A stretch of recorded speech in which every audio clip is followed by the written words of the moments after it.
So 2 விஷயங்கள் இப்ப இருக்க இளைஞர்கள் நான் சொல்லிக்கணும்னு நினைக்கிறேன்னா, ஒண்ணு பொறுமையா இருக்கணும். அதாவது ஒரு விஷயம் பண்றது ரிசல்ட் இல்லைன்னா உடனே வந்து தோண்டு போயிடுறது. தயவுசெய்து அப்படி இருக்காதீங்க. எதுவுமே டைம் ஆகும்.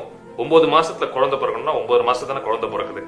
3 மாசம் நல்லா சாப்பாடு போட்டு 9.5 மாசத்துக்கான சாப்பாடு 3 மாசத்துல போட்டா உடனே பிறந்துருதா? இல்ல இல்லையா? 9 மாசம் ஆகும் குழந்தை பிறக்கிறதுக்கு. So that is the point.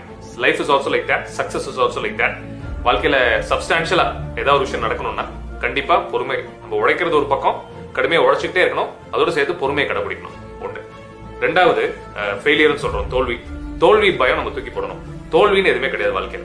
எல்லாமே வந்து ஒரு பாடம் தான். தோல்வின்ற ஒகாபுலரி நம்ம மைண்ட்ல எடுத்துட்டு பாடம், இட்ஸ் a லெசன் அப்படின்னு நம்ம எடுத்துக்கணும். ஏன்னா இன்னைக்கு ஜெயிச்சவங்க எல்லாரும் சரி, சாதிச்சவங்களும் சரி, எல்லாருமே தோல்வியை வந்து படிக்கட்டா தான் பார்த்திருக்காங்க அவங்க சாதனையை நோக்கி போறதுக்கு. சோ அதனால தோல்வின்னு எதுவுமே கிடையாது. பயந்து தோத்துருமே பயந்து விஷயங்கள் பண்ணாம இருக்க வேண்டாம். தைரியமா பண்ணுங்க.